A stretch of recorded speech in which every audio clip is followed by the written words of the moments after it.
Football is back, ladies and gentlemen, which now means it's time to get your team's football shirt.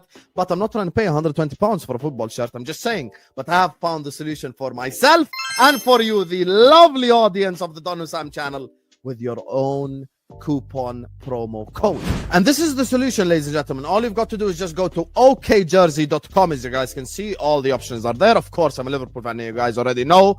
And then this is the shirt. Look how amazing it looks. I'm just gonna go pick my size, and then after that I'm gonna choose the Premier League patch. And listen, I'm too old to be putting any player names on the back, so I'm just gonna get it as it is.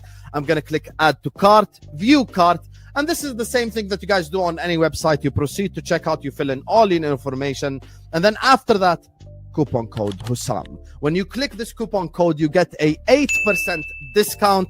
Enjoy shopping, guys. Hi guys, Bismillah ar-Rahman ar-Rahim. Hello everyone, welcome back to the channel. Welcome to another stream, ladies and gentlemen. So basically, Husam overslept. So I apologize to you guys in the chat, and apologize to my fellow panelists as well.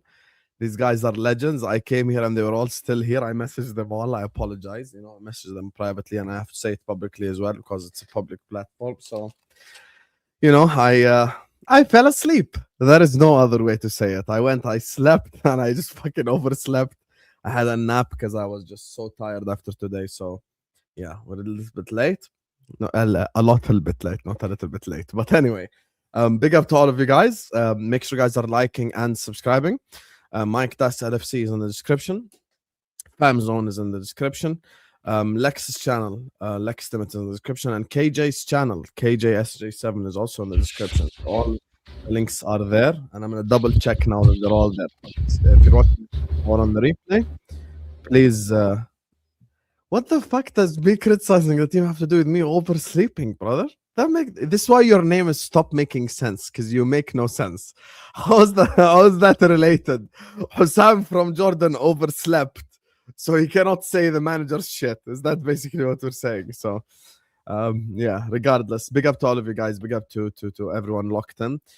We have a debutant on the panel, so again, let him go first, and then we'll take it from there.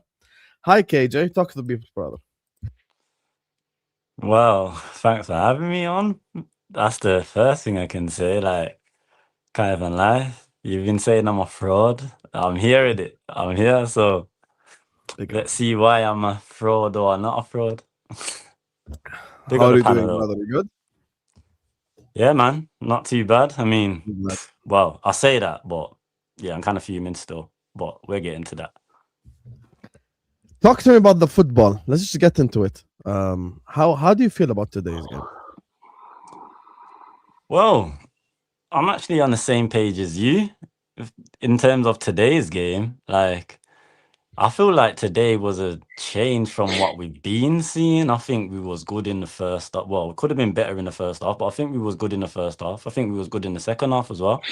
We created enough chances to win the game. I mean, not everything was all sunshine and roses. Like, at times things was a bit stale, but for the majority, based on what we've been seeing with the bar being so low, it was somewhat refreshing to actually see some form of attacking impetus, some forms of link up. Like, even Gakpo today, I'm not saying he was good, so let me get that out of the way, because he wasn't, but he wasn't consistently doing that cut in and shoot or cut in and cross it to the back post. Like, I seen him actually trying to link up with players, do little interplay, actually use the overlap and underlap sometimes. So on a whole, I was just not as bored as I've been watching the games. Still fuming because we had more than enough chances to kill the game. Subs still way too long, in my opinion. He saves it for when it's like break glass moments. We need to stop that. That's a bad habit that he keeps doing. But for the majority, 1-1 home to Burnley is diabolical. Let's just keep that. But like, Liverpool should not be drawing 1-1 at home to Burnley, regardless of where we are, regardless of where they are. Where, with the quality we have, with the money we spent in the summer, with the players that was on the pitch, I don't understand why we didn't come away with 3 points. We should have been 2 up at least at half time. You don't understand. Bruh, it's all a mess. It's so much of a mess. I don't even know where to start. Like, the only thing I've took from the game is the fact that, not even the only thing I've took from the game. The only thing I'm choosing to take from the game in a positive way is the fact that we've not played as outrageous as we've been playing for the whole season. And even today wasn't good enough. Lex, I'm gonna come to you So- next. So whose fault is it, KJ? Today, I'll probably say the players more than Slot today. Yo, brother. Genuinely. And I'm so I out. So actually, it's like, I agree with that as well. like I I agree don't with that as well. like, if I'm gonna give percentages, I'd probably say 70% players, 30% Slot. We could have won that game. We should have won that game. Because we didn't is why we're looking on Slot today. Today, looking on Slot today. No, we've been looking on Slot all season. But I'm just taking today's game in Frozen for isolation. the last 10 seconds. You're frozen for the last 10 seconds or so. Can you guys hear me now? Yeah, Yeah. you're good now. Okay, if I'm to blame for the whole season, I put like 95% on Slot the whole season. But for today, I'm looking at players like 80%. Does that matter? guys, Slot even subbed off Gakpo. Like, what the fuck? Like, he did, in my opinion, everything he's expected to do. I think the players just missed all the chances today. Okay, but that's a little disingenuous. Like, again, you have to look at what is the football that's been instilled into these players. What is the pace of play? What is the sense of urgency? What is the philosophy? Those all matter. Number two, Liverpool had 32 shots, 11 of them on target. Their goalkeeper, out of 32 shots, didn't even prevent one goal. Out of 32 shots, their goalkeeper prevented 0.85 xG. Now, when you look at our xG, it says that we had 2.96. But here's the problem with xG. If you take 32 shots and each shot has a 10% chance of going in, guess what you get? 3.2 xG. And that's almost what we had. Outside of the penalty and Florian Wirtz being a low xG opportunity, we didn't create clear-cut chances. We created a lot of half chances. We created a lot of half spaces. We like, you could even look at Curtis Jones's opportunity with Ekitike. That wasn't a pass, so I'm not going to blame Ekitike for not putting that in. Curtis Jones was shooting that far post. Ekitike couldn't reach the ball. At the end of the day, when you look at it, in the first half, I mean, I said it on the halftime show, I felt like we played good, but it was spraying and praying. That's all. That was our game plan. It was do everything you can to get half a yard and spray and pray. Second half comes, low energy. We concede a goal. All of the energy goes out the window. You look at us trying to attack at the end of the game, can't do anything, right? The levels all drop the second Burnley scored that goal. So, like, on one hand, I'm not going to sit here and blame Arne Slot for Dominic Szoboszlai hitting the post, not to mention the fact I'm pretty sure he had over a 90% conversion rate from the spot before he hit the post today. So, you know what? The guy is allowed to miss one penalty in his life. I get it. Today just happened to be the wrong day. But doesn't change the fact that outside of that penalty, I'm not looking back and saying, damn, he really should have scored there at any of these opportunities. Maybe the one Cody Gakpo shot that was cleared off the line, but it wasn't really cleared off the line. It was kind of just shot right at the center back who was standing on the line. So that's exactly where he was. But outside of that, like, I'm not sitting here thinking to myself, damn, Ekitike missed 3 1v1s. Damn, Florian Wirtz missed 2 1v1s. Oh my God, we hit the bar 4 times. Oh my God, we had these 2 1v1s. It's just a collection of half chances. And, should Allison have in another year, Allison probably saves that one-on-one. Like, they had one shot on target. It went in. It was a good finish. But last season, we would be sitting here saying, damn, Allison bailed us out. Like, what a 1v1 save. Their one opportunity, they scored. But still, if Dominic Szoboszlai scores that penalty, is anyone here happy about this performance? Is anyone here saying, damn, I am. I won't even lie to you, Mike. I think we played attacking football. I think we were offensive. I think we pressed them. I think we created overloads today. We were a lot more risk-taking than we usually are. We did have triangles. I agree with KJ. Players linked up, play well with each other. And if you want to talk about low percentage shots, their goal was a low percentage shot. They scored a goal from 0.04 XG. Like, it's not like they broke us down and did this beautiful, sexy shit. They had 0 big chances. We had 4 big chances, 11 shots on target. Okay, let's just step back for a second, right? If your expectation in August was that when Burnley come, we're going to dominate them on the ball, create triangles, overloads. They're going to sit with a back 8 in their box. You would be saying all of these things. But now, because the whole context of this season has happened, and this is the first time that you're seeing us move the ball with any sort of fluidity against the low block, you're praising it. Like, I don't think that's something that's the fucking expectation. The expectation is if you come to Anfield and you put 8 men in the box, I'm going to pass it with fluidity. I'm going to look smooth. I'm going to create overloads. Like, since when is that a fucking compliment? That is the bar. That is like the floor. And now all of a sudden I'm supposed to sit here and say, damn, look at how fucking good we are. Like, no, I'm not gonna. That's crazy to me. Burnley didn't come here to play football. They came here to get one chance and they finished it. But that still doesn't excuse us for what we did. It's not to say that we're complimenting the fact that we're playing good football, because I wouldn't necessarily say it's still good football. But compared to what we've been seeing, and pretty much all season up until this point, we can only say only Atletico, first half Everton. People include Villa, but I don't include that performance personally. The Madrid game and in this game, they're the only games that we've actually put in a performance or some form of performance where we've looked not necessarily good, not necessarily bad, but I'd use the word stable, competent somewhat. So with that being said, I totally agree with what you were saying, Mike, for the majority. The only thing I disagree with is where if this was last week, we was complaining about the low block at Arsenal. When should Liverpool ever play a low block? Like, we're Liverpool. What Burnley did to us today, we did to Arsenal last week. I don't agree with that. We shouldn't be playing that type of football. And the fans were saying it. A lot of us have been saying it. Prior to Arsenal, the football's been outrageous prior to even Arsenal. Arsenal was a low block, but we was actually competent at playing that low block. That's something that we don't do well anyway. So that being said, I just feel like we have to somewhat credit today for what we did do. It is the basic. That's the bare minimum that we should be expecting. So I'm not to say credit it to give like any form of like we were scintillating, because we was nowhere near that. But it's a hell of a lot different to what we were seeing up until this point here. And we've been asking for change. Every time we've asked for change, he somewhat did this, got 2 results, then reverted back to type, and then we've been awful again. So based on with what I saw today, I didn't even expect a performance. I didn't even, to be fair, I said 2-0 in terms of my prediction. And I says, I think we'll get 1 goal in the first half.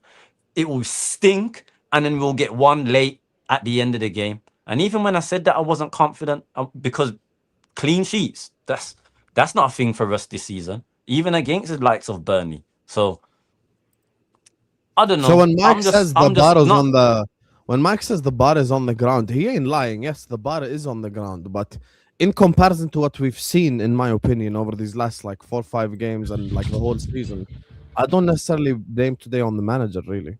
Like that's just how I look at it. I just think the players fucked us today with all the missed chances and shit.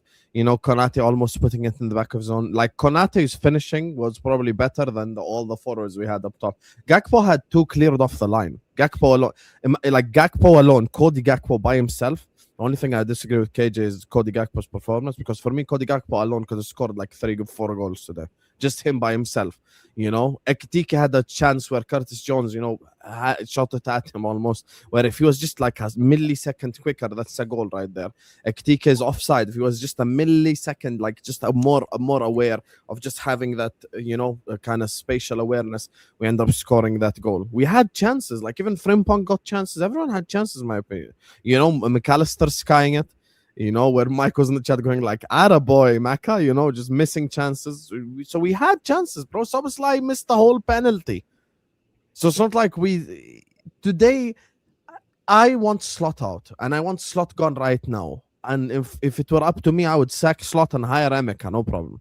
I'd hire Lex. I don't care. Just get him out. But at the end of the day, for me today, I just don't think the football was dead today. I don't think we had any, like, I think today we played well. We just fucked our chances.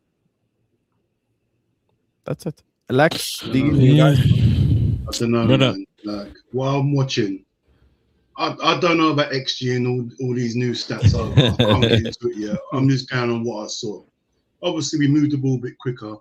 Second half, we came out of more urgency, whatnot. But the football is still the same. We're still moving side to side. Like, we're playing Burnley. You got to remember who we're playing. We're playing Burnley. We should be spanking Burnley. It's not like they've come here with a plan. We knew what they was going to do. There's only one manager won today. Scott Parker came for a draw. He got his draw. Our manager came to win. He didn't get his win. Yeah, he's won. How many games has he won? 5 in 17. Like, this Interesting is.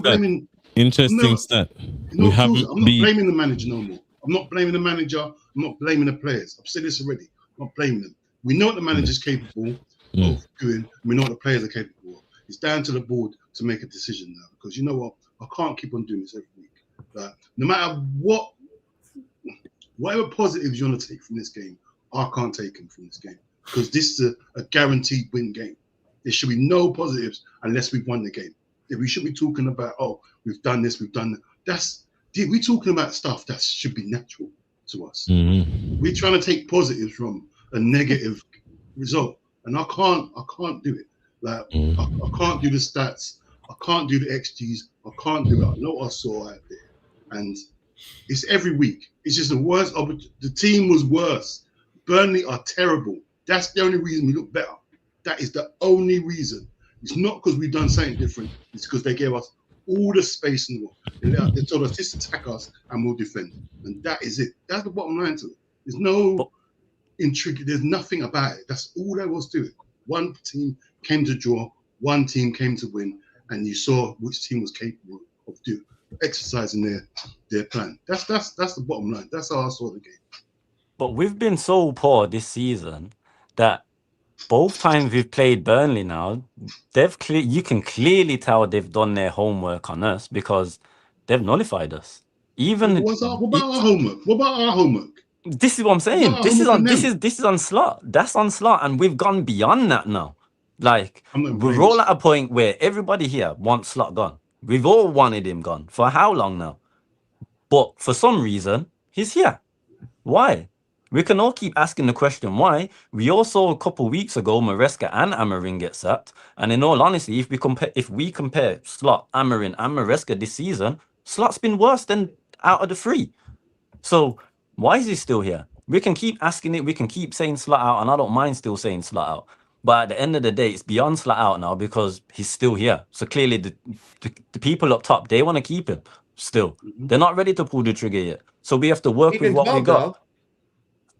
We're not losing. Unbeaten in 12. Yeah, we haven't lost in 2026. I don't want to hear this, right? Until we lose in 2026, I'm not going to say, listen. I know that we have played for 66 points this season, and we've only secured 36, which is a 54% conversion rate, which is just a little bit better than Darwin Núñez, but I'm not going to crash it out, all right? I know that we only took 3 points off of newly promoted sides at Anfield this year, but we can't crash it out, all right? Because he's not losing games. You know, we've won 5 of our last 12, and we haven't lost any of them. You know, we're still in the top 4.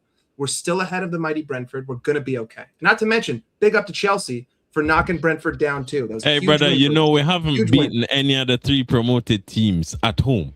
We haven't beaten any of the 3 promoted teams. Yeah, and guess what? We ain't won a Prem game the whole of 2026. Guess what? You've only beaten one of them away. You drew to Leeds. You beat Burnley on a 96-minute penalty, and you haven't played Sunderland away yet. So this is the potential for 4 out of 18 points. 4 out of 18 points from newly promoted sides. That's a real possibility. For some divine intervention, blood. Like, just fire the man, brother. Just get rid of him. 54%. Deep that number. 54%. That's not even wins. That's 54% of possible points you have secured. 54. Yeah, I think today Anfield drew that line in the sand and said, listen, they're looking at the board now. It's past talking about the manager now. Like, you can talk about E-Reds and the match-going fans. Like, the match-going fans were booing today. Like, that's a significant moment for the manager. They backed the manager. Even when we were crap, they were singing this guy's song. This is true. Bam. Like, like we're not expecting, we're not writing off a season. Like that's what the fans were letting Slot know, the board know, everyone know. Like we're not writing off like Burnley at home. Yes, we should be beating them, but the league is clearly gone, right? But we're not accepting a top 4 race. Like as a Liverpool fan, we're coming off of a title. We spent all this money in the summer. You guys had this plan, so you say. You're keeping this manager through all of this downturn in form. So the league's gone. We still have the FA Cup there. We still have the Champions League there. Like we're expecting you to go. As fans, if we're looking at the board, we're not going to accept at the end of the season if we get top 4 that we had a successful season. That's a failure of a season. So in January now, with the window still open, Xabi Alonso now available, like the line's been drawn in the sand. Like it's up to the board now. Like what are the objectives? Because clearly the fans are letting you know if this carries on, if you keep this coach, like it's going to get toxic at Anfield. Like let's look at the reality. Like United's 1 point behind us. Chelsea's 2 points behind us. Like that's the reality. There's 16 games left.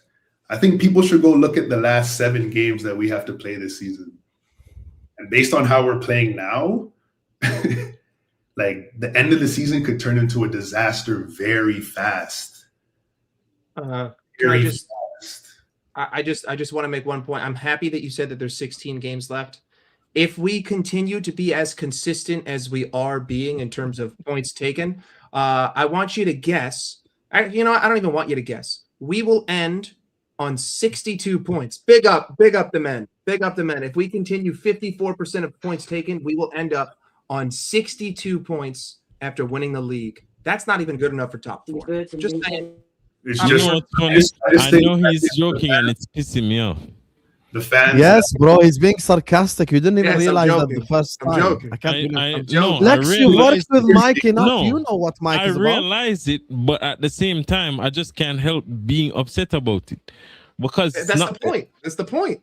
Yeah. It's supposed to be upsetting. Is you being it's upset, supposed to be upsetting. It's supposed to Bro, be we're upsetting. so You think I'm happy shit. about that? I couldn't finish the game today. I had to turn it off. Oh, this pass to you, pass to me, pass to her, pass to she. Brother, just get... Oh, my days. What?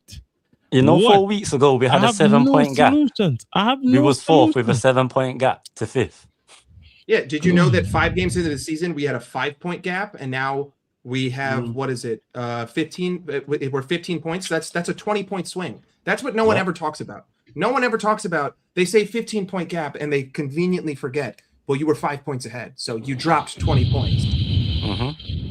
Can I make you all even more miserable? Had we just beaten the promoted sides, just the promoted sides, no one else, we would be 6 points behind Arsenal. Hey, but listen, I trust. Look at Dean considering life right now. Just the promoted Slot won sides, me you a know, Premier guys. League. Nothing else. Listen, I didn't say anything Husam, crazy. he won us a Only the prem. promoted He won us a teams. prem. You know, he won a prem in his first season. He's the first Dutch manager to win a prem. We can't get angry. We can't freak out. We can't lose our mind. Mike, I beg we have you, to be stop. grateful. Second Premier League in 34 I know you're fucking seasons. around, but just stop. I'm about to rage quit this fucking I'm sorry. scene. I'm sorry. I swear to God.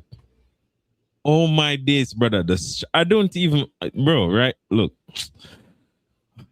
Bro, what can we even say? What is there to talk about at this point? It's the same shit we say every week, blood. It's the same shit. We just repeat ourselves like a broken record.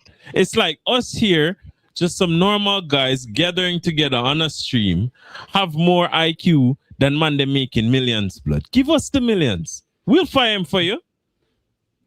You don't even have to put me on a long-term contract. Just put me on a firing contract. Once I fire him, I get paid. I'll do it immediately and just get 1 week of pay. That's all I need.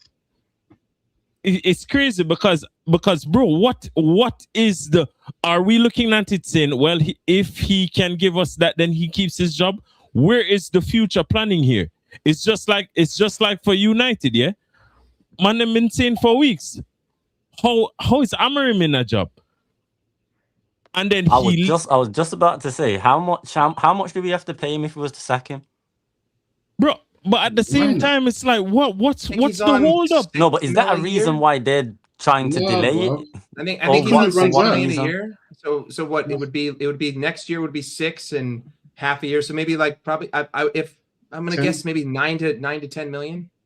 Nothing. The amount of money that we should have paid a premium to get Mark Gahey in the summer, that amount, that 10 million. So why ain't yeah. So if Bro. we ain't got a big payout like Man United have been having to do with how many managers they've sacked, what's 10 million I mean- to And get did you rid see of him Man and United get today? someone You see the competent? lift they got. Like we're not even saying that. All right, if Alonso don't want to come in, like we still got to sack him because you saw Man United today. They're a different team today. Their crowd was up for it. Their players were up for it. Like, just give us a lift. Get rid of him. Get a fresh voice in the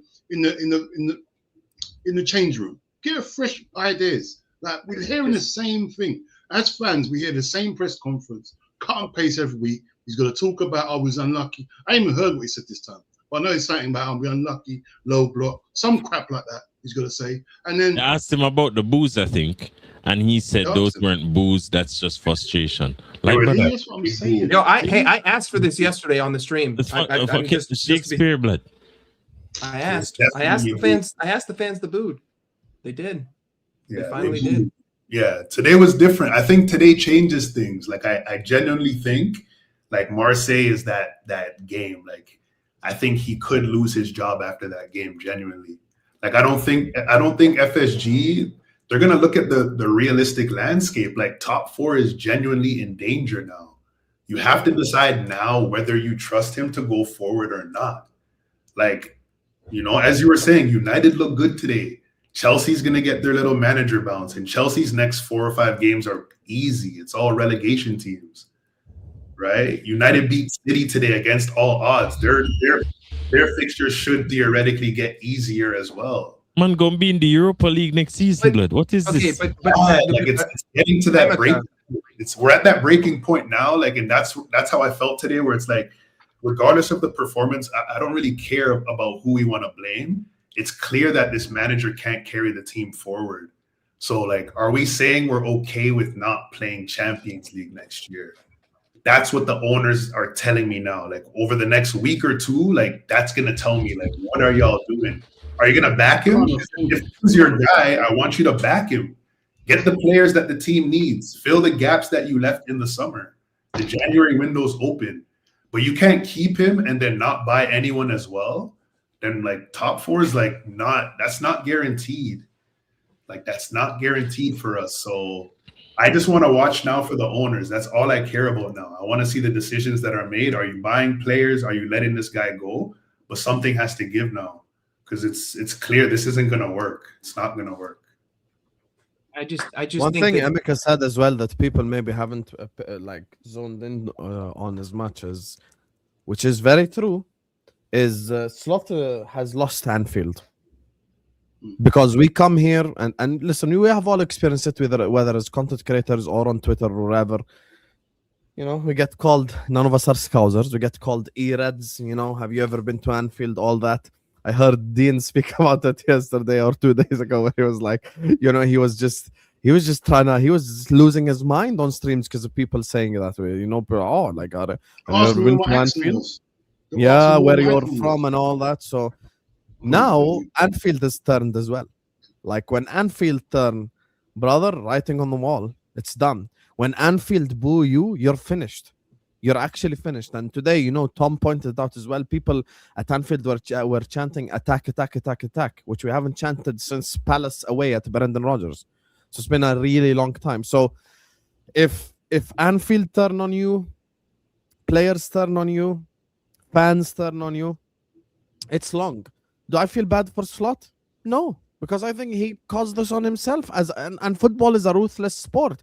We sit here when a player falls off and we go like, sell him in the summer. Even if he's a legend, even if he's a very good player, blah, blah, blah. We come here and we say stuff like this. So this is just the nature of the sport. Our sport is a very ruthless sport. You know, you sell players, you move people on. And for me, we had Mandem out here trying to sell out Salah for Slot. I was talking about who does Salah think he is. Who the fuck does Slot think he is? Tell him. Who Slot think he is, blood? Tell him. What right do you have to bench the man that won you the Prem, blood, and give you an actual possible career? You could possibly get a job after this. Because why? You won a league. But who won you that league? It was nobody else. It was no damn Gakpo, blood. It was none of them ballers that you keep playing every week, cutting and shooting and doing a bunch of bullshit. It was none of them. It was Salah who won you that league. It was Salah who won us every fucking league and every trophy that we have. But man, them want Ben Salah and talk about. And then when Salah come out and express him feel a way about it, man, them jumping on Salah as to say, oh, Salah is wrong. How can Salah be wrong? Tell him. The bragging right we have, who gave it to you? It wasn't money. Money needed Salah. No, don't do that. Don't do that. Don't. Yeah. We can't discredit the Money, listen. What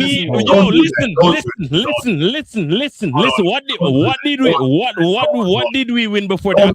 No, listen. I'm of the opinion that Mane is a better footballer. Don't discredit Mane. I'm not discrediting Mane. I watched Mane. Husam, am I wrong? Let's not. Wait, hold on. Let's focus on who the enemy is, okay? Let's focus on the enemy. Let's focus on the enemy. Let's not go at each other's throats over Sadio Mane versus Understand.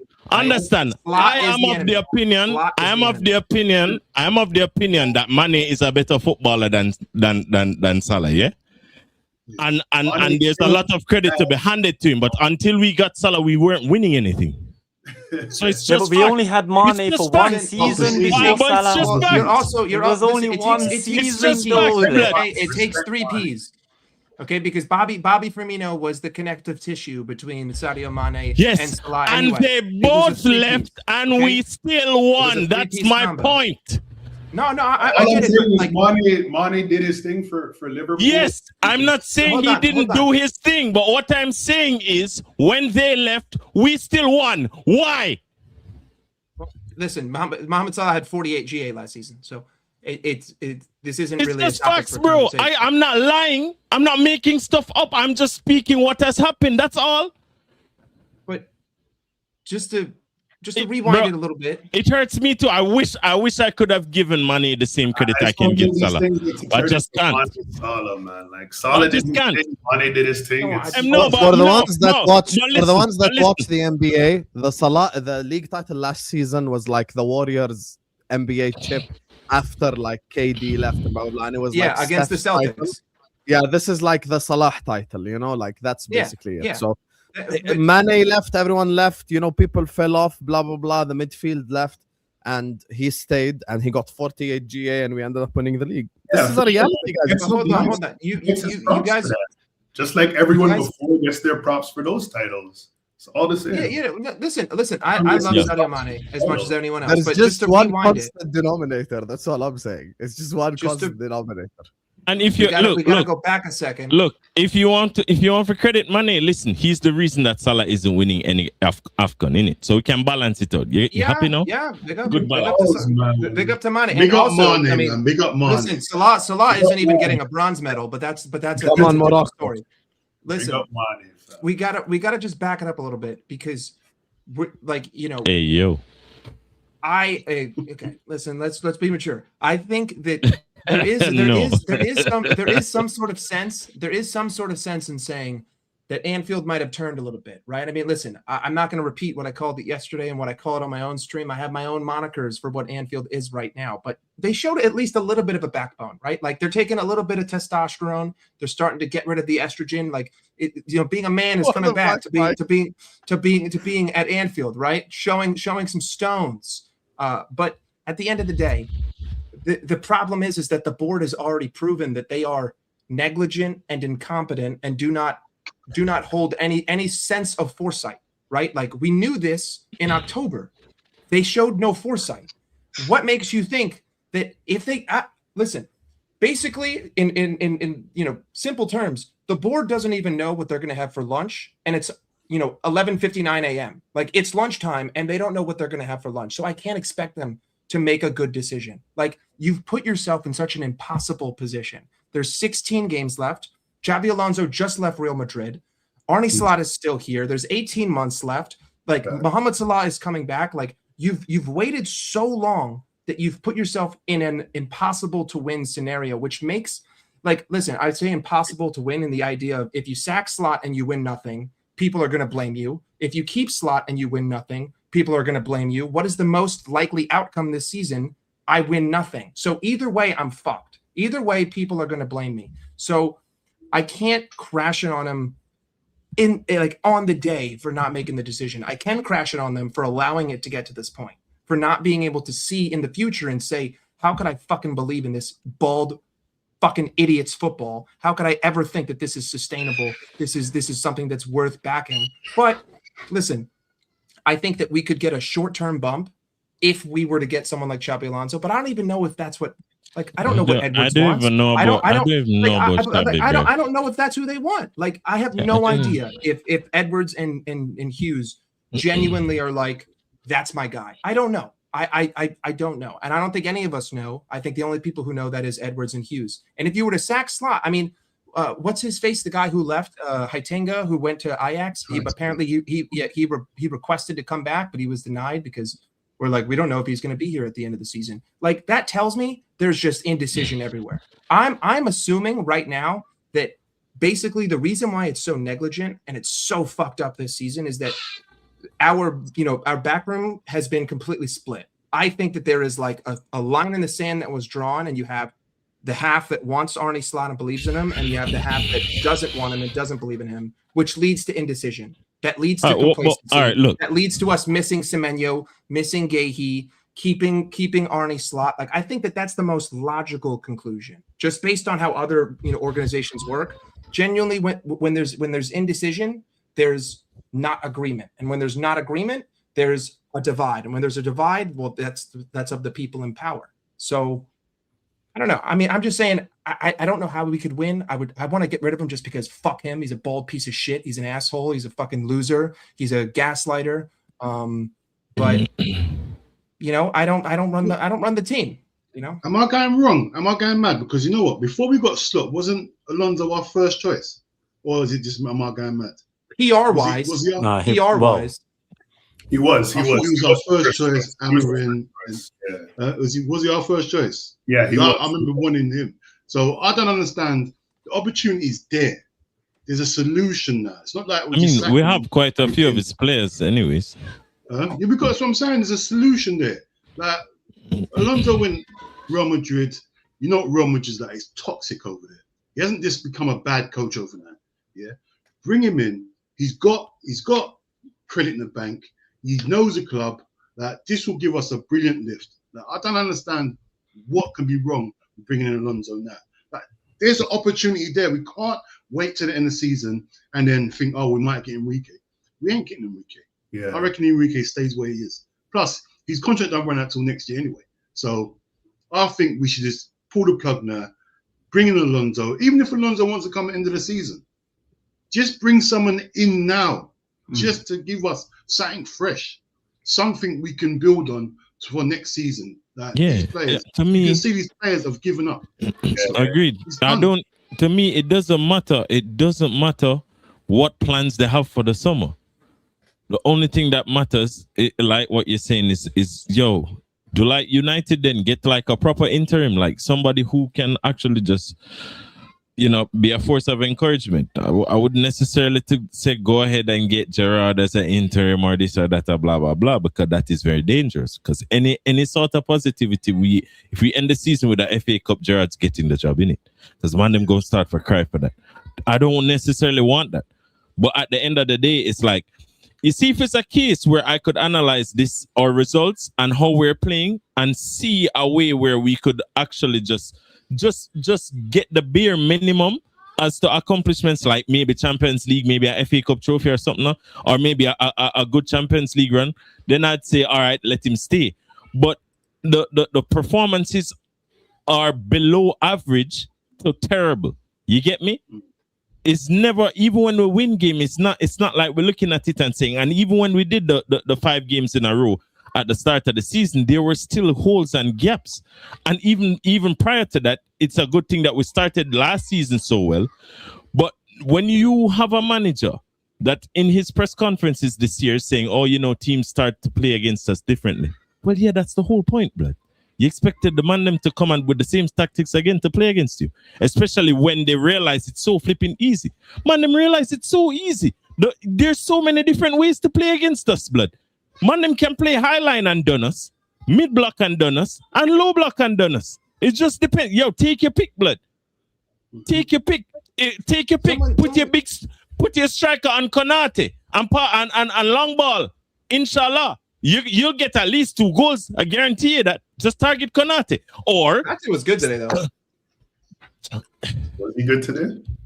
Konate was great going. I think he was all right. No, listen. Because they were playing a low block. Listen to the formula I just used. He wasn't targeted. I'm saying target him and he won't look good. That's the point. So the man them can mix and match it and we still lose or draw games. And to be honest with you, there was a point where we weren't even drawing. We're drawing now. You get me? And all right, 12 games. We haven't lost, but we've drawn 7. Come on, bruv. We are so far past the point of trying to figure out how we're supposed to play or what we're supposed to do. We just won the league. We're not supposed to be trying to figure anything out. We should be going at least be where Aston Villa is. At least. Well, okay. I don't. Based on right now, the league is the Premier League is whatever it is, right? Like at the end of the day, the objective, like the standards don't matter anymore. We are where we are. You need to secure top 4. In order to secure top 4, you are going to have to change. I mean, you're going to have to, take 80%. Like we have to take 80% of the points available so that we can secure it, right? But it's a little bit different with the Champions League. The reason why I think, right now is the best time. Like honestly, tonight, even with the rock and the hard place metaphor, tonight would have been the best time to do it because guess what? You're 5 points ahead of the bottom of the Champions League qualification. So even if you draw to Marseille, right? Or let's say we draw Marseille, lose Karabakh, or we lose Marseille, draw Karabakh. You're more than likely. You listen to the words that come out of your mouth. Hold on. You listen to that shit. Let me get to the end of the point. Draw to Marseille, lose the fucking. I'm not saying that would happen. I'm not saying that would happen. No, they're gonna lose to Marseille. They're actually gonna lose to Marseille. They're managed by De Zerbi. They're very good coach. Just wait. Right? We only need to take 2 points in order to secure ourselves into the knockout stages. That was the only point, right? If you win one of those games, you're already into the knockout round. Which means that if you bring in a new manager, I mean, or you know what? Maybe what the club is doing is they're saying, if Slot wins against Marseille, then it would be the time to get rid of him because now I know I'm for sure going to be in the knockout phase. I'm definitely getting that. It's happening. But that would make the most sense because I think the only competition that you do have a chance in is the Champions League. I mean, we saw the winners last season finish the group stage in what, 23rd, 22nd? PSG were at the bottom of it. Like, things can change in a heartbeat. So to me, yeah, brother, but we're not going to magically sign Kvaratskhelia in January and go on to win the champs, blood. Okay, but even listen, I genuinely think with the players that we have available, even if we just had a different manager, we could play disgusting football and we could win a Champions League. We could play terroristic football. We could play terrorism ball. If he would just stick to a game plan and not be a fucking idiot about it. Just like pick a road and stay there. And if we did that in the Champions League, we have the individual quality to do it, right? I just think that Slot is a dickhead and won't do that because there will be a tie where he says, you know what? I don't respect this other team. I'm going to change up my strategy a little bit. Boom, we get. That's exactly what's going to happen. That's exactly what he'll change it up because he won't respect another team. Exactly that. We have great quality. Like, I'm sorry, these players, like, if we're going to sit here and we're going to say these guys won the league last season, I'm not just going to say that it's the players themselves that just all of a sudden woke up this year and said, you know what, in 2026, I'm shit. Like, there's an element to them not being good, and there's a massive element to them being coached like ass. 2 things can be true at the same time. Players outperformed last season because they were being coached well, right? All of a sudden, the coaching stops. Well, that little margin has gone away. Like, Florian Wirtz, unbelievable player, even when he wasn't producing GA.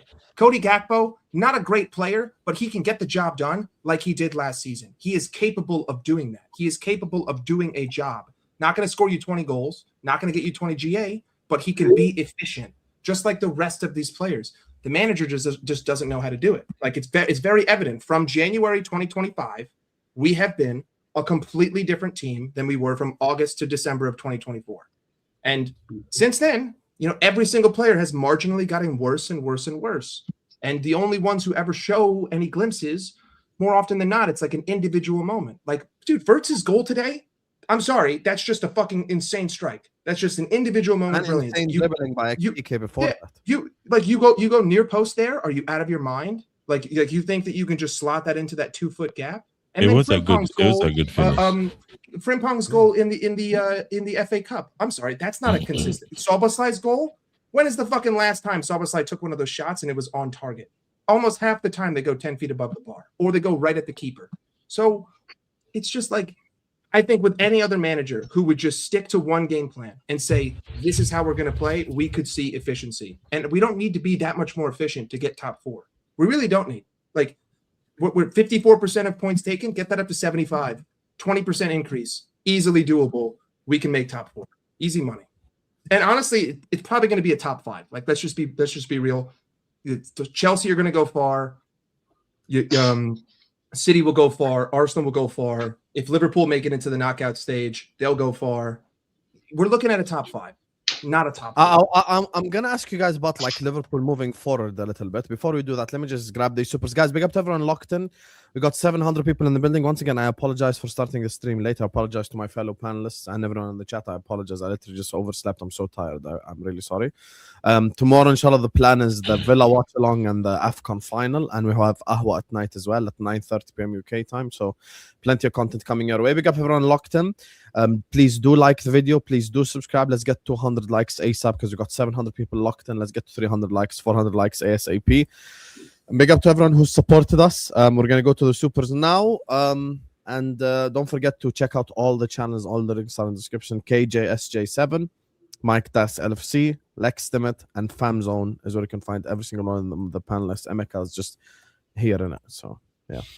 Trust, compared to 14-15, after 22 games played, slot out. How can I actually load that up out of curiosity? 14-15 Premier League. Let me go. Premier League. After 22 matches. Let's check. Oh, I think you can actually do that on the Premier League website itself. Let me actually check, yeah? Can you do 14-15? You actually can. 1 second. 24 and match day. Let me check right now. Okay. 1 second. Premier League table. That was the Rodgers season, no? Yeah, 14-15, yeah. Yeah, 14-15 was the Rodgers. Rodgers Here you didn't go until 15-16. Here you go. 14-15, match week 22. I actually can't load up match week 22 for some reason. I'm counting it. Why.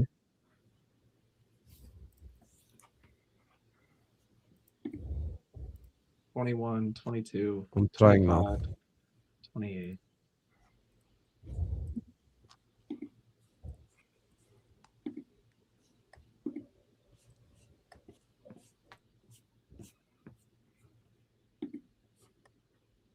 I actually can't load up after 22 games. Hold on. I can count it. I can count it right here. 1, 4. Can you send in a link? I'm just counting it off of a website. I'm looking at the whole schedule. 7, 8, 9, 12, 15, 16, 19, 22, 23, 25, 28. We were on 28 points. So we'd actually be 8 points worse. 8 points worse. Damn. Well, that was a simulation season anyway. We got to Bradley versus Big Up Mike. Ended up loving each other in the end. It's only, bro, my beef with people is only over football. I don't know anybody personally. Just football. There's. Today was mainly on the players, but at the same time walking around in the 94th minute drawing to Burnley at home, slots mentality and identity. This is the thing for me. I think part of the football, and this conversation we've had on MHF a lot, big up to Mo, we've had this conversation regarding the mental preparation element of the manager and his role, in terms of like motivating the team and the squad and stuff like that. I think that one of the biggest issues that Slot does have is actually man management. And I think this is something that probably has let him down a lot this season. And I think he does lack motivational skills and, maybe a little bit how to motivate the players to get up for the game and shit like that, which I think is an issue. Brad, big up to you. I was at the game. Wirtz is magic. Slot is tragic. Today, Jack, messaged me as soon as the game finished, and he told me about the atmosphere of the game. Tom said the same thing as well from match goers he's known. Like, people are telling me Anfield are turning. And when Anfield turns, it's a long day. Dubs in chat for my guy, Ice T. Big up to you, Ice. Thank you so much for the big donation. Appreciate you. Mike spitting facts again as usual. But I still have the window licking...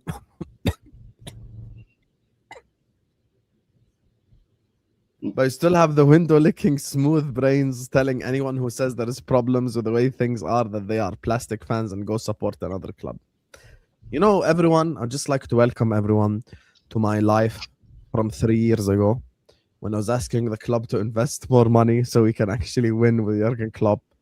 You know how many people told me go support Chelsea, go support City, you've never been to Anfield, all that shit. You know how many times these things have been labeled at me? Like, I actually legit can't count how many times these things have been labeled at me, but this is where we're at, guys. This is where we're at, unfortunately. Anyone who has a separate opinion gets essentially. And today for me, you want to know what's sad? I saw someone tweet out, and like I said, this is the year of no beef for me, so I don't want to call out anyone by name, but the two channels. Brother, one guy today was like, this is not the way of Liverpool Football Club. We don't boo at Anfield. I'm thinking to myself, wait a minute. If Mike complains, you will say he's a Yank that doesn't know football. But when Anfield complain by booing, you also say it's not our way. So you're basically saying you don't want anyone to criticize the team at all. That's indirectly what you're saying. So the locals can't complain and the foreigners can't complain. So Husam, now listen, those particular individuals have to say particular words so that they can get their particular tickets to every particular match week for 38 games a season in a very particularly nice place to sit, i.e. the Cop, or with the away fans for free every week to then make money on YouTube with through ad revenue and super chats and everything else. So again, I get it. They have to watch after their own back, but at the same time, don't piss down my neck as well, where you have to pay a paid membership every month as well. Don't piss down my neck and tell me it's raining. That's all I'm gonna say. So, Mike, you're telling me they haven't reached out to you to get the Slot exclusive interview? Listen, if I got to interview Slot, that would break the internet. People who didn't watch football would watch that interview. That simple. That simple. I would love to. I would love to be a journalist, right? Because listen, it's not just Liverpool. 90% of sports journalists all over the planet, I can imagine Mike they ask. Why are you a cock army? That's the first question. Why are you a cock army? Bro, you like if you watch the post game interview with like Saliba against after Chelsea, it's like the questions that they're asking him. I'm like, what the fuck do you expect him to say?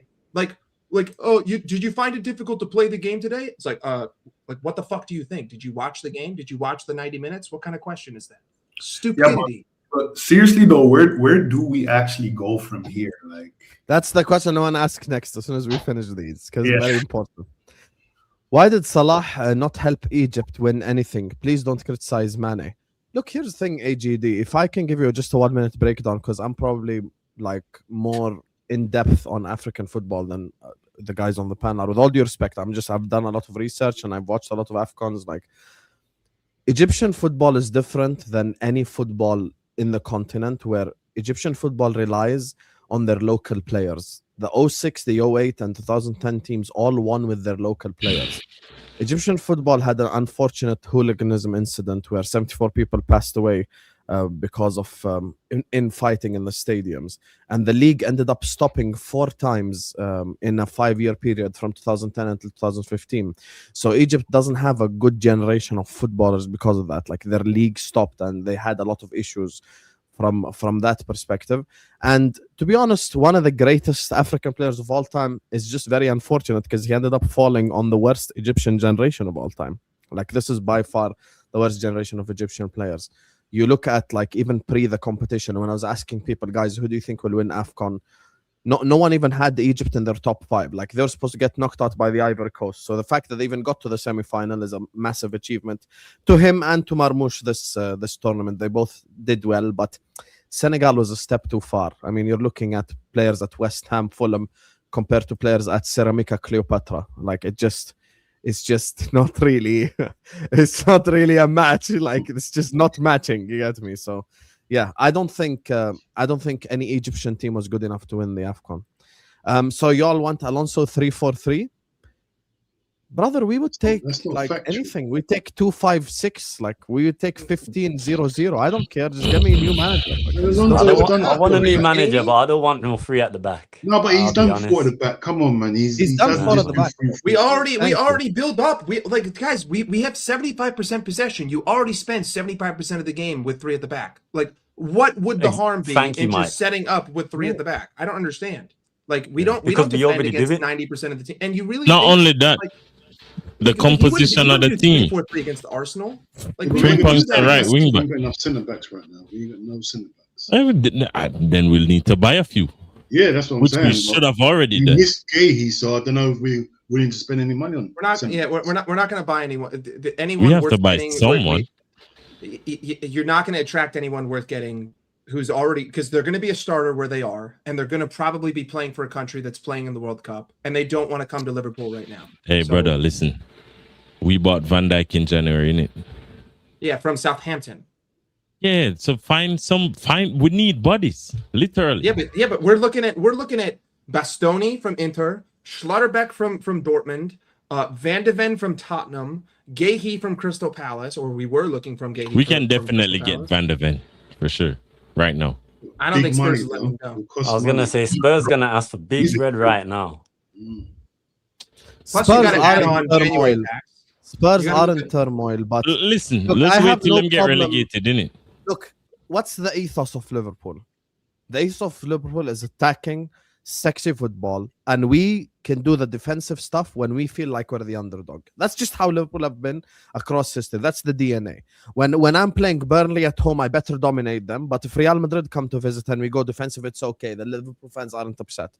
Liverpool's DNA is not a manager's DNA. Liverpool's DNA is DNA across the last 60, 70 years because we don't have just one successful manager.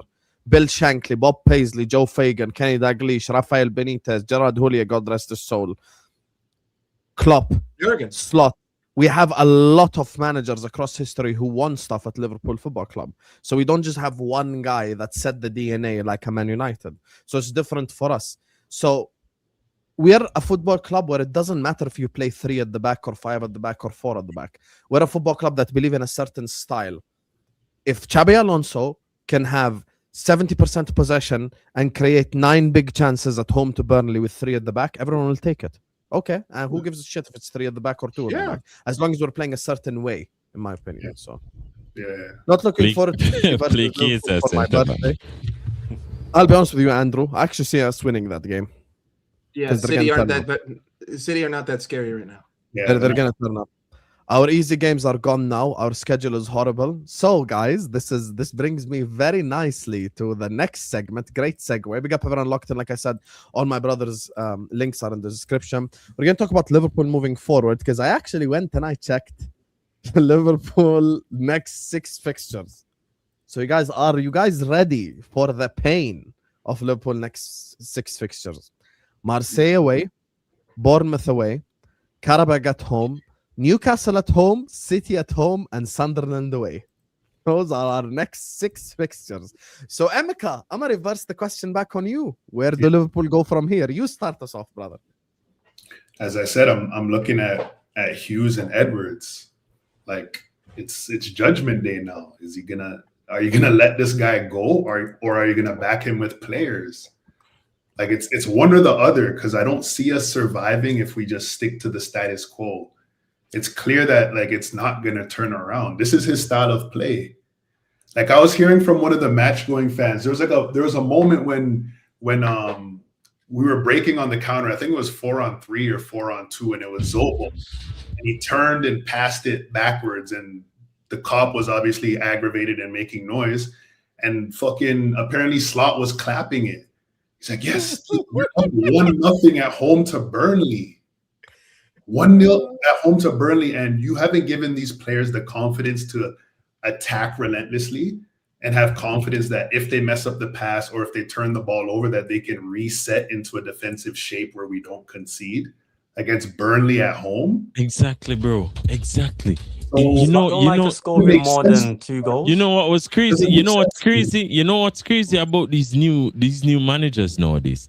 I saw flipping Carrick draw from the book of the old school, setting up his team where once they finished attacking or they lost the ball, they just got into shape immediately and prevent chances from Man City of all people. The man had 1 shot on target for the entire game. Manchester City. Just by simply doing the basics of football. Man didn't do no rocket science. It was no inversions, no conversions, no bro, none of these versions, blood. It was just simple. Hey, we attack and we defend. You attack, you go wide. You defend, compact. Just simple, as Mourinho would say, the principles of the game. Principles of football. Certain principles of football remain. When you defend, tight. When you attack, there's width. Done. That's all the man them do. And then you saw the players just come out of them shell because that's what they know. They just Casemiro just operated like Casemiro. Minor just did minor things. Flipping Mbeumo and them, and they just did what they knew because it was so simple. You never had to think twice, try to figure out, oh, should I invert? No. Is this a good time? Where's the position in no, it's none of that. It's just automatic. Right back, go to right back, center back at center back, and all of these things. And it was so simple. But for us, it's like my God, and it's so painful because to me, there's nothing more painful than you see if you know your shit, then you just expect shit, yeah. But you see when you won the league, to have to go through a season like this immediately after is just insane. You get me? Because the football is just so unbearable, bro. I watched the game, bro. Every time I see the man, we're in attack. And then for some reason, the ball is at Alisson's feet. Why? We never lost possession. Why does Alisson have the ball from an attacking position? Why? Yeah. Why does Konate and Van Dijk have to be the pivotal, the pivotal guys in our attack? They are defenders, blood. We shouldn't have to even see them unless the other team is attacking. Just let them rest and defend when they need to defend. And then we get back in shape and do. And bro, it's like, come on, man. And then you know what's crazy about it? It's like I'm okay with you doing your tactical stuff, but bro, when it's not working, just do the basics. I beg. Yeah, facts.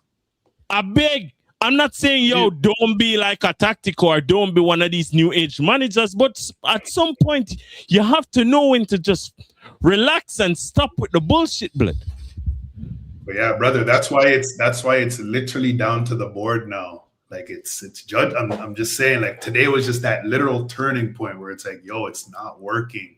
Even though it was a better performance, all these shots on target, etc. Like it's clear this way is not gonna work for these players. Because what you know, real talent in that team, like Wirtz is cooking. Exactly. But you know why we take so many shots? Usually a team. It's crazy. But go ahead. Yeah. Usually a team devoid of ideas just take shots, blood. Because we can't break a team down. So man, them just start spamming crosses and shooting. That's what Arsenal does every game.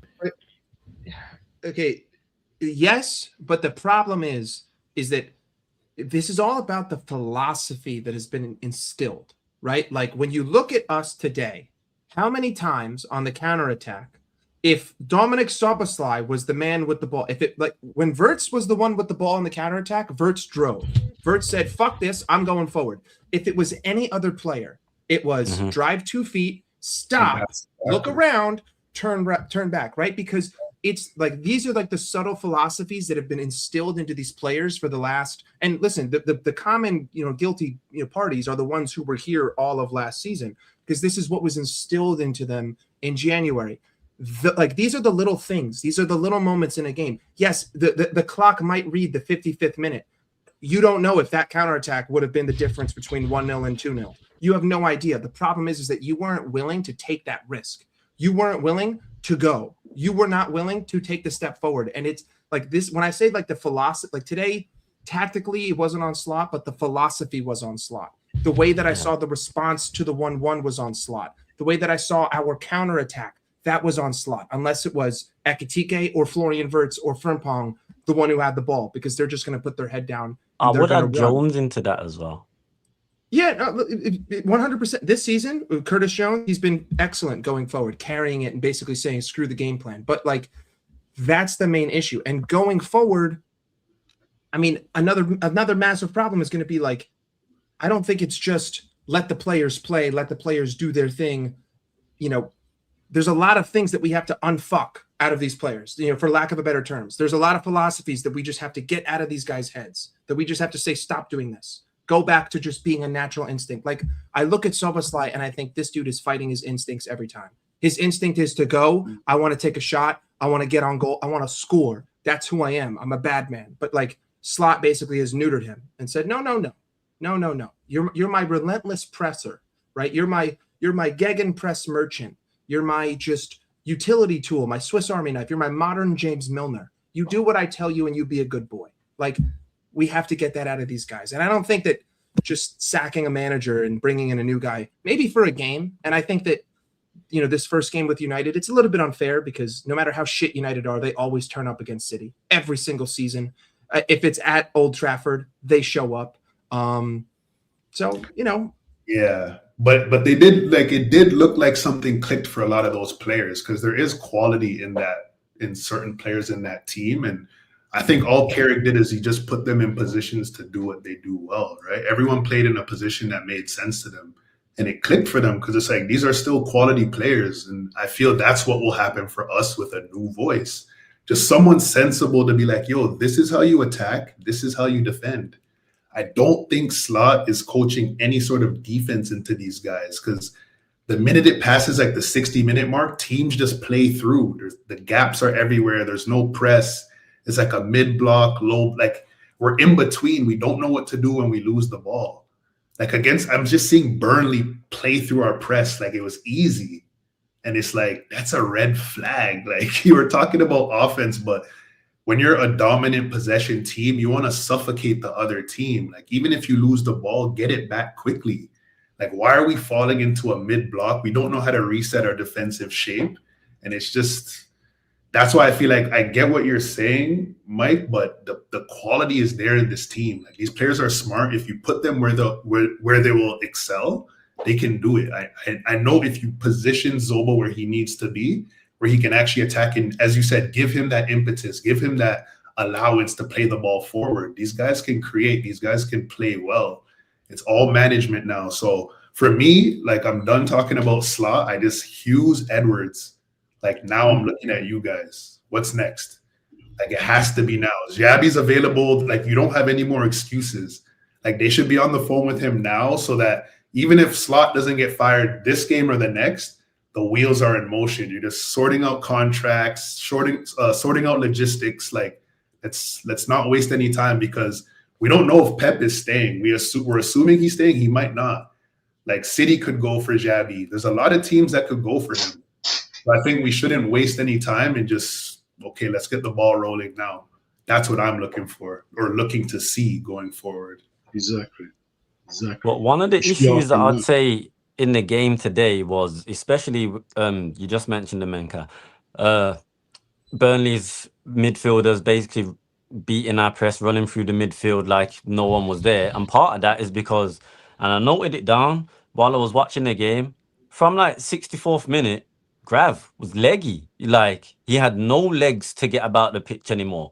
He was lazily dangling his leg to put in challenges and things like that. And it's not because he wasn't trying. He was just exhausted. He physically, he needs a break. He needs a rest. And Slot left it up until what? 76th minute to make the changes. And then even then, he wasn't. He was part. I think he came off for McAllister, but it was, why does it take so long for you to recognize that I've already saw from 65th minute, Grav was looking leggy. Burnley kept basically running through our midfield. Grav didn't have the legs to get there anymore, especially to half of the players that was on the left-hand side, like that Perez guy or whatnot, and whoever he was linking up with in the middle of the park for Burnley. And it's like, we've all seen this, and we are not even in the ground. Like, so the fans in the stadium are seeing this. But Slot, who's right there, he's the closest man that can see what's going on, and he still refuses to KG, your even manager's see that he's reactionary. tired He's not and take him proactive. off. He leaves him He's on. not proactive, man. He's a reactive manager. You know that all season. But Something is he has to fall reactive though? apart for him to do Because I something. don't even think he's reactive, because he don't even react to situations.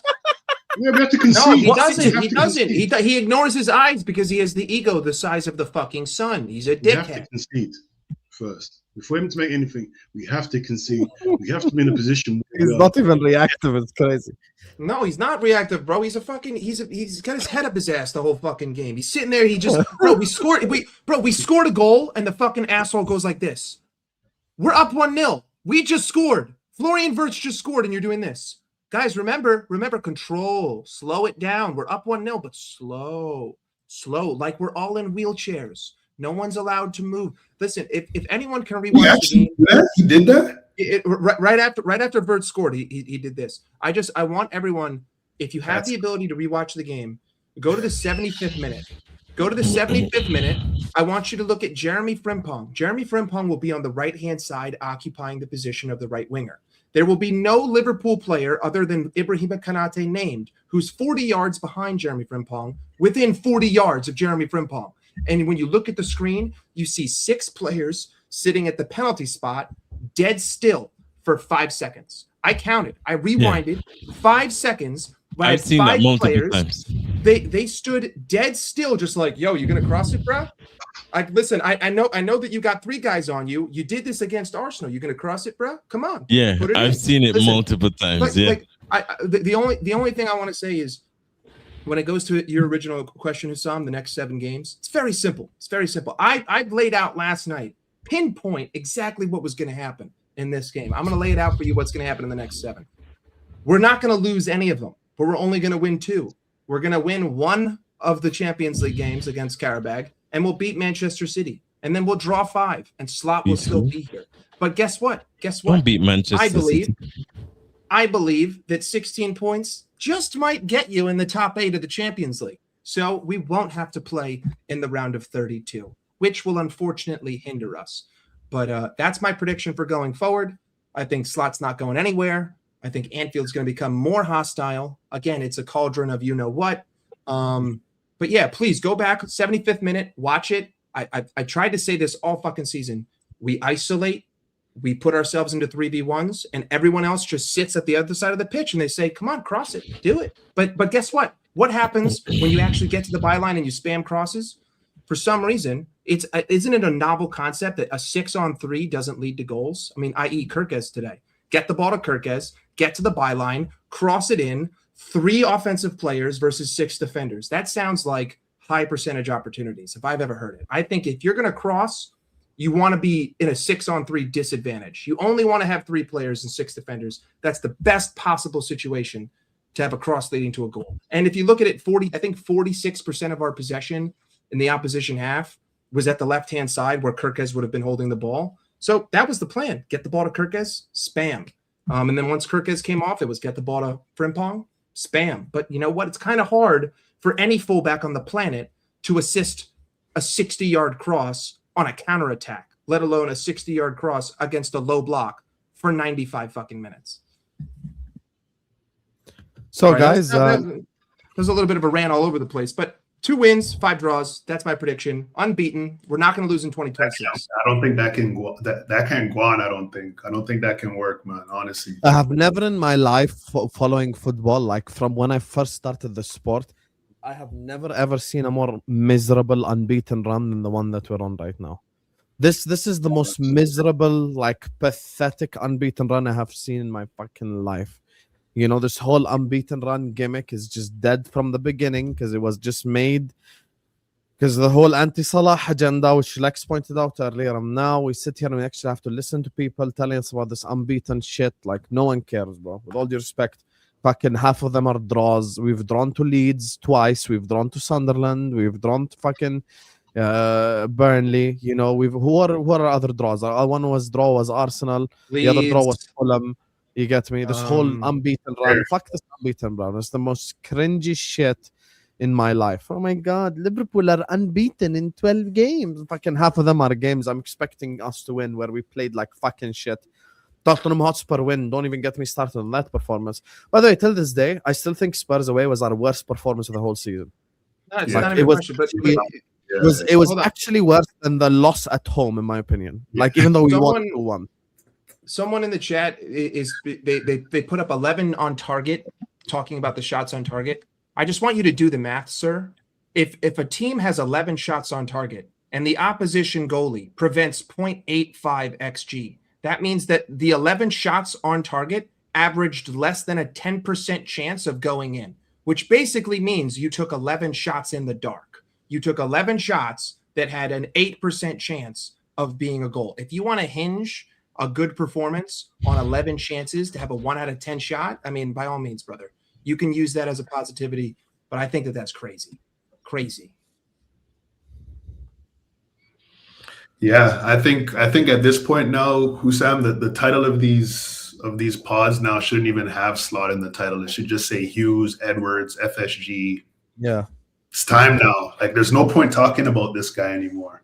The owners and the board have to step in now. Like, United finally did it, got rid of him. You know what I'm saying? There's managers getting fired just across the league. Like, there's too much money at stake now with Champions League, etc. The money we spent last summer, like, it's too big of a risk now. So the manager's not good enough. I'll be honest with you, Emeka, this team can't be in the Europa League. Let's say it as it is. Exactly. That's what I'm saying too. This is why it don't make sense, because even like, let's just say around September, October times, there was talk saying that we're ready to basically not have another summer similar to the one we just had, but there's money there in it. So by that metric, with how Slot's been performing this season and how missing out on Champions League could affect your pockets, wouldn't it make sense to actually let him go rather than take the chance on him potentially missing out on Champions League, and then we can't spend the same way that you probably wanted to spend, which then ruins your plans? Like, it makes no sense. We can all foresee what could potentially happen, but yet they're delaying on pulling the plug for what reason? I think I generally, guys, I think it's close. I think today, I just have a feeling that today was that turning point. Like, seeing like the Anfield boo. Once the reporters are asking you about boos at home, like, you're pretty much there. You're at that breaking point. It doesn't make sense anymore. Like, so what? We have how many home games left? Like 10, 11? Like, it's going to be like this at Anfield for the next 10 or so games? Like, that's impossible. Like, how many times have we lost there this season? How many times have we lost by 3 goals there this season? Yeah. 5. We didn't even boo those times, though. We didn't boo those times, Mike. No, I know.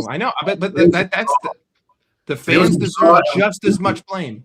The fans deserve just as much. The match-going fans deserve just as much blame as Hughes and Edwards for sitting there and shamelessly singing Arne Slot, la la la la la. Meanwhile, I don't even blame them, though, Mike. Like, if we're being realistic, he won the league. You want him to, like, let's be real. We would have wanted Slot to turn it around. Like, he did win the league for us. So in the ideal scenario, he would have figured out what was going wrong, and we would have started playing well, and we'd be happy. Like, okay, it was just a bump in the road. Now that hasn't happened. What was that? That was it. That wasn't me. But was that you, Husam? No. That wasn't me. No idea what that was. No need to snitch. Go ahead. It actually wasn't me. I said my phone's here. Yeah, it wasn't me, but yeah, I just think today, once the fans start booing, like, we didn't, and again, the performance, at least for the first half, was better than recently. We were creating, etc. Like, it was technically more of what we'd want to see, and the fans still booed. So I think if you're Richard Hughes or you're Edwards, you're gonna see that and be like, we have to do something now. You're either buying players. Again, you have to do something now to like assuage the fans. Like, are you gonna buy players? Are you gonna get rid of the manager? Like, because it's clear that it could get toxic now going forward if this continues. So to me, it's all on the board now. Been saying that it's got to be on the So, board. guys, Like I said, you can't blame the manager or the players no more. It's pure on the board. We've done all the blaming. We've got to leave it to the board now because this can't, like you said, this can't carry on. It's going to affect their money. The players' value is going to go down. The club's value is going to go down. This is a business decision they've got to make. To get football, business decisions have to be made. And this I just don't trust them though. I don't trust this. Like, I don't trust this board as far as I could throw John W. Henry's yacht. And I don't know about you. I've never met a human being who could throw a fucking yacht. So I don't trust them under any circumstance to make any sort of. I don't trust them to sign a player. Like, they have completely lost all of the good that they did in the summer. They have completely undone every ounce of trust that I will ever have in them because you allowed this to happen. Like, your negligence, your lack of foresight allowed the events to unfold. And now you want to sit here and you want to say, wow, I'm surprised. I'm shocked. I'm amazed that this was foreseeable after losing to Chelsea, United, Crystal Palace, and what was it, 9 out of 12? After losing 9 out of 12 games, you're sitting here, you're going to be shocked that you drew to Burnley at home. You've lost 3-0 3 times at home. You're going to be shocked that you drew to Burnley. I mean, prior to this, you drew to Sunderland and you drew to Leeds at home. And you only drew to Sunderland because of a last-minute clearance from the guy that you don't even play, that your manager doesn't even want, that's supposed to be getting sold this summer for pennies on the dollar. So, like, I don't trust them whatsoever under any circumstance. Like, it's on them to win our trust back, in my opinion. Not just with sacking the manager, but like, dude, if you don't get the next one right, get the fuck out of here. Like, if you jump the gun, That's you the make thing, though. Like, people keep going like, okay, so what if we hire Alonso and it doesn't work out? Okay, then what? Sack him, motherfucker. Keep sacking him. So you get it right. Yeah, you have to keep sacking until you get it right. Like, you put yourself here. You put yourself here. You want to know something? Like, people act like some form of this. Like, oh my God. So what if Alonso doesn't work out? Okay, if Alonso doesn't work out, great. Get the next one after, and the one after, and the one after. They're going to say that that's not the Liverpool way. United, who have had this is very important for the people to understand. Liverpool Football Club have not had one successful manager. Multiple managers have won trophies at Liverpool Football Club. Slot, Klopp, Rafa, Julia, Fagan, Paisley, Shankly. People have like Dalglish. Managers have won stuff at Liverpool. I was going to say Dalglish won us the League Cup and got sacked off the back of that. Yeah, exactly. Like, managers have if he doesn't work out, cool, okay, no problem. Sack him and go to the next one then. So what? Exactly. Why do we have to like? And look, here's the thing. Liverpool Football Club give managers chances, but there's one thing that I want to point out. The moment Liverpool dropped 450 million in the summer, we changed. We basically told the whole world, fuck off. We're Real Madrid now. We're Chelsea. We're Chelsea, we're Real Madrid. We're now the football club that is going to spend tons of money and we are going to cook the shit out of people. And we put ourselves in a position where that's the situation. So now, shit's different. Mm-hmm. Now this shit is different. Yeah, 100%. If it was like a thing where we signed Federico Chiesa only in the summer, like let's say this summer just got signed Malik Fofana. Big up. This summer we just signed Malik Fofana and that's it. People would be on to the owners. But we had a perfectly good summer. 1 second, Dean. We had a perfectly good summer. So it's just this is the thing for me. So just the whole ethos of the club changed anyway. But regardless, look, I want to wrap up the stream here anyway. Big up to all of you guys. Thank you guys so much for joining us on yet another stream. I appreciate and love every single one of you. Once again, apologies to my fellow panelists for being late. Apologies to you guys in the chat. I know you guys were waiting for time. Big up to everyone who supported us on this stream and everyone who supported us on the previous streams today as well. Appreciate and love you all. Thank you guys so much. All the links are in the description. Fam Zone is where you can find my guy Dean. So go over there and subscribe. Link is in the description.